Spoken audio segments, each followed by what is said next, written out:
الخدمات الأفراد والتجار بنتكلم النهاردة عن فندق النبيلة، شقق فندقية بدون خدمات الأكل والشرب، ما فيهاش واي فاي، ما فيهاش خدمة غرف. هي شقق فندقية على مستوى راقي، فيها كل التكييف وفيها الغسالة وفيها التلاجة، فيها كل الخدمات الأخرى. بس خدمات فندقية لأ، واي فاي لأ. دي عنوانه موجود في شارع القصر بجوار فندق المشير، يعني بعديه مثلا ب5 دقايق، أمام منفذ القوات المسلحة لبيع المياه. فندق موقعه جميل، بس هو بيبعد عن الخدمات مسافة كيلو. هو في جنبه حاجات بسيطة، بس الخدمات الرئيسية و... والملاهي وي بتبعد كيلو بالظبط، 900 وحاجة متر. هو ما فيهوش عيوب، لان هو ما فيهوش نتكلم فيه على الاكل، في تكييف، في تلاجة، في غسالة. هو ممكن النور، يعني بعض الآراء قالت النور بيقطع كل شوية.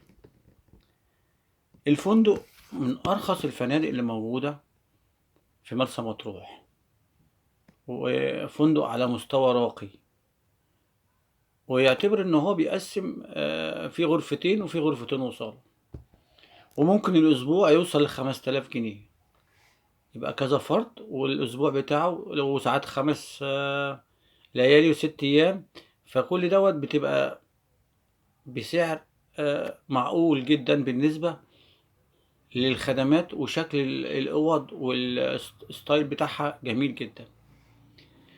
تليفوناتها عشان تأكدوا من الأسعار والمواعيد، وأسعار الأسبوع ده وأسعار الشهر الجاي، لأن هي مختلفة.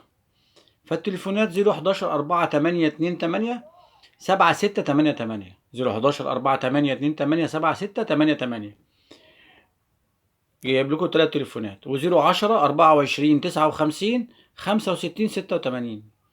010-24-59-65-66-86. الرقم التالت 010-26-388-27. 010-263-388-27.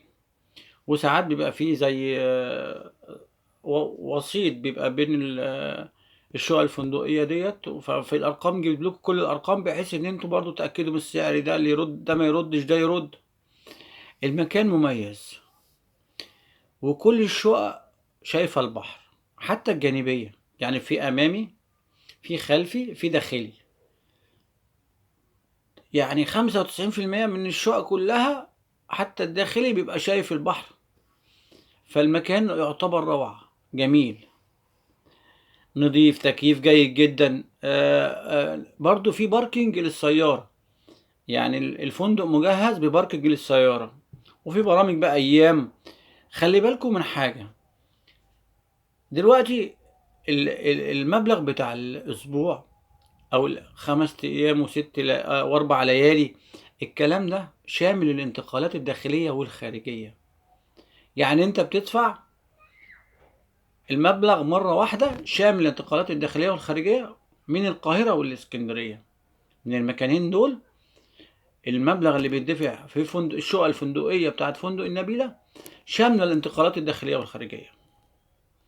طبعا قلنا الأسعار وقلنا كل حاجة، وتأكدي من التليفونات. هو الفندق ما فيهوش، يعني ما مش شايف له بصراحة. هي يعني عشان لو في أكل كنا هنتكلم على الأكل. احنا نتمنى ان مستوى الفنادق كلها والشقق الفندقية والشقق العادية تبقى راقية، ويجي لنا غير الداخلي سياحة خارجية كمان. فانا ما فيش نقط خالص، ما فيش واي فاي، انت مش رايح بقى تقعد بقى على النت، اشحن لك بقى باقة على التليفون وخلاص. ما فيش خدمة غرف، لان انت شقة فندقية ما فيهاش اكل وشرب والكلام ده.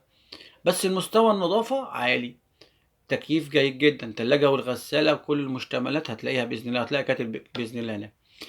الفندق من أرخص أسعار الفنادق في مرسى مطروح. أنا مش هقدر أقول لكم حاجة تاني، إن أنا أهم حاجة أوصل لكم المعلومة، حتى لو في دقيقة ولا دقيقتين.